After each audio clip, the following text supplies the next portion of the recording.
Selamat pagi, Bu. Perkenalkan, nama saya Iva Yolanda Margareta Gultom dengan NIM 2015010075 dari kelas 3B. Baiklah, saya di sini akan menjelaskan mengenai sistem imun.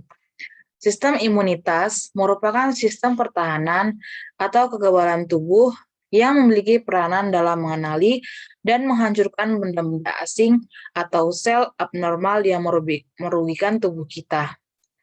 Fungsi itu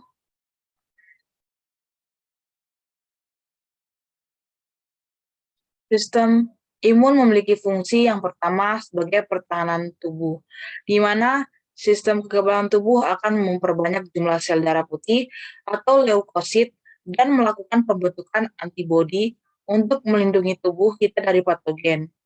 Fungsi yang kedua yaitu fungsi homeostatis, di mana imunitas dalam melakukan fungsi homeostatis akan berusaha untuk mempertahankan fungsi degenerasi atau katabolisme tubuh.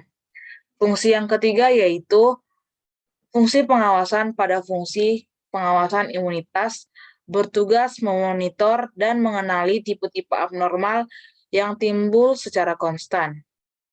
Sistem imunitas terbagi atas dua, yaitu sistem imunitas spesifik dan sistem imunitas non-spesifik.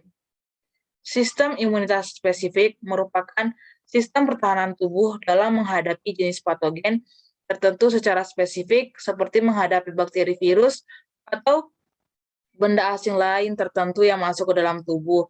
Yang kedua yaitu sistem imun non-spesifik, yang merupakan sistem pertahanan tubuh yang tidak membedakan jenis patogen apapun namun dapat mendeteksi kehadiran patogen.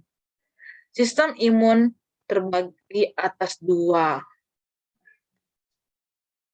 Sistem imunitas non-spesifik terdiri atas dua lapisan. Yang pertama, sistem imun non-spesifik eksternal atau lapisan pertama. Yang kedua ada sistem imun non-spesifik internal lapis kedua. Nah, ada juga sistem imun spesifik pertahanan yang bertugas sebagai lapis ketiga.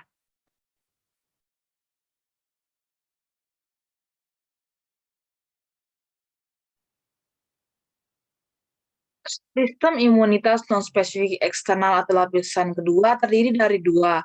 Yang pertama, secara fisik dan kimia. Secara fisik dapat melalui kulit, rambut, silia, ataupun lapisan mukosa. Dan sistem imun non-spesifik eksternal kimia dapat berupa saliva atau air liur, HCl lambung, ataupun lizozim pada air mata. Sistem imun non-spesifik internal atau lapis kedua terdiri dari sel fagosit, sel non-fagosit, dan protein pertahanan.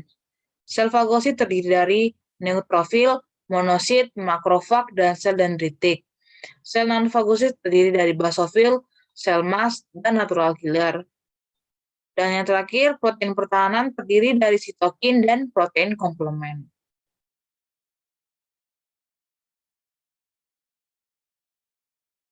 Mekanisme dari sistem imunitas adalah di mana patogen akan masuk ke dalam tubuh melalui lapisan pertama dapat melalui kulit, rambut, silia, ataupun lapisan mukosa. Bakteri patogen akan mengeluarkan endotoksin dan akan dikenali oleh sel mast pada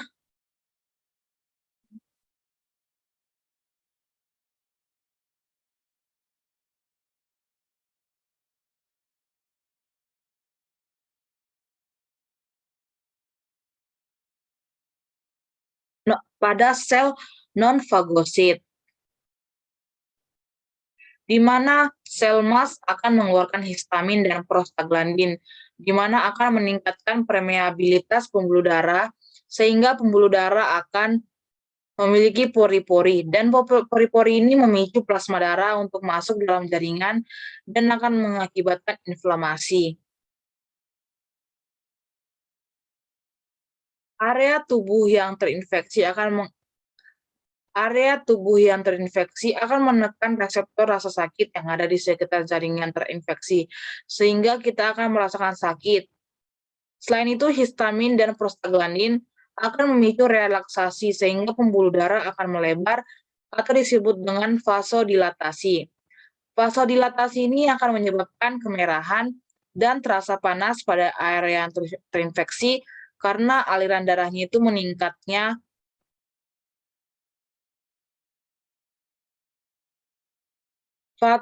Vasodilatasi ini akan menyebabkan kemerahan. Vasodilatasi ini akan menyebabkan inflamasi. Vasodilatasi ini akan menyebabkan infeksi karena aliran darah ini meningkat dalam pembuluh darah. Maka sel fagosit seperti neutrofil dan monosit itu akan terhambat di pori-pori pembuluh darah. Kemudian mereka akan menembus pori-pori dan masuk ke dalam jaringan yang disebut dengan diapedisis.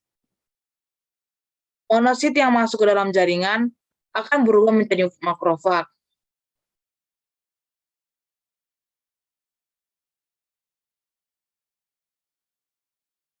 Nah, di mana endotoksin bakteri akan mengaktifkan protein komplement. Hal ini akan memicu aktivitas kemotaksis, yaitu pergerakan sel atau mikroorganisme sebagai respon terhadap stimulus kimia ini. Akan membuat neutrofil dan makrofag akan bergerak menuju protein komplement tersebut dan menyerang bakteri dengan cara fagositosis atau menelannya. Neutrofil yang sudah terlalu banyak memakan bakteri akan melakukan bunuh diri atau yang disebut dengan apoptosis sel neutrofil.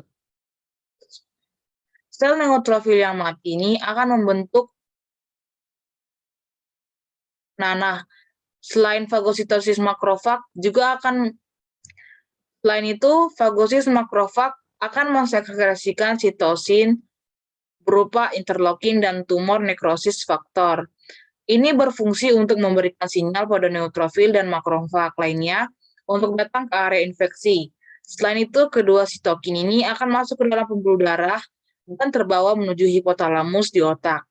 Setelah masuk di hipotalamus, maka hipotalamus akan memberi sinyal untuk memberitahu bahwa terdapat infeksi pada tubuh.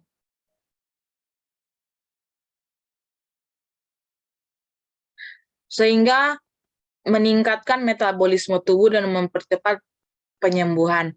Selain masuk pada hipotalamus, sitokin ini akan masuk ke dalam sumsum tulang dan merangsang sumsum tulang untuk membuat sel darah putih lebih banyak dan membantu menyerang bakteri, yang disebut juga dengan leukositosis.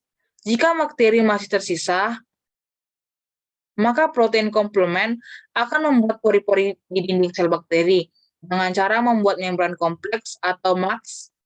Dengan adanya MAX ini akan menyebabkan membran bakteri itu menjadi bolong sehingga air atau ion masuk ke dalam tubuh bakteri dan bakteri akhirnya akan menjadi lisis atau hancur.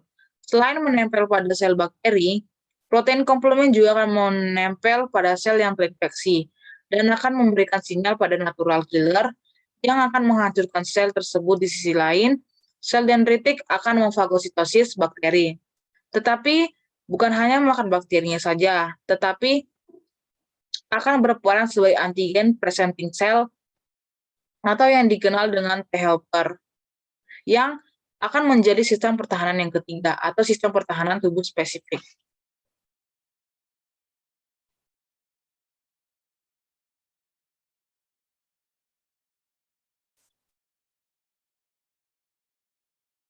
Selanjutnya, sel T dan sel B akan spesifitas atau mengenal antigen secara spesifik karena adanya komponen di permukaan leukosit adaptif, sehingga mampu mengenali secara spesifik.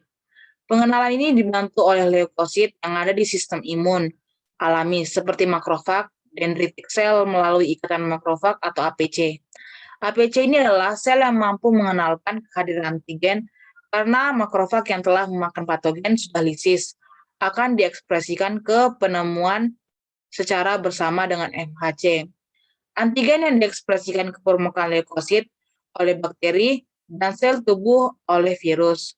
Pada bakteri disebut kelas 2 dan pada virus disebut kelas 1.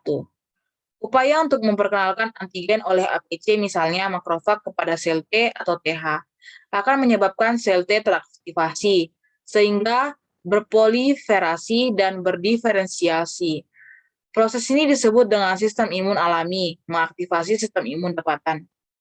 Sel yang teraktivasi, misalnya virus yang menginfeksi sel tubuh, maka yang diekspresikan adalah HMHC kelas 1 yang mengaktifasi sel TC. Sel B bisa mengenali antigen untuk masuk dengan TH atau dengan sendirinya melalui ikatan antarbodi. IgD akan membantu sel B mengenal patogen yang masuk. IgD mengikat patogen ekstrasel sehingga sel B akan teraktivasi membentuk antibodi. Pada pembentukan sel memori pada sel B berjumpa dengan antigen. Bisa dikenal secara langsung mengikat antigen, berproliferasi dan berdiferensiasi menjadi plasma sel yang memproduksi antibodi dengan memori B yang mengingat bakteri. Sel T diferensiasi dengan melepaskan berbagai macam sitokin, lalu T yang naif ketika sudah teraktivasi menjadi TH1, TH2, TH17, dan tregulatory. TH1 akan mengaktifasi makrofag untuk memakan patogen yang ada di dalamnya. TH2 akan mengaktifasi sel B memproduksi antibodi. TH17 juga akan mengaktifasi makrofag membasmi patogen. Tregulatory akan mengurangi inflamasi yang diakibatkan oleh T helper lainnya. Sifat khas dari adaptive immunity diversity, kemampuan untuk mengenali berbagai jenis antigen sehingga satu struktur untuk satu antigen.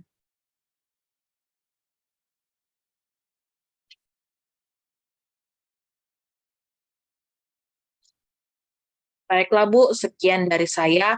Terima kasih Bu, selamat pagi. Oh my God.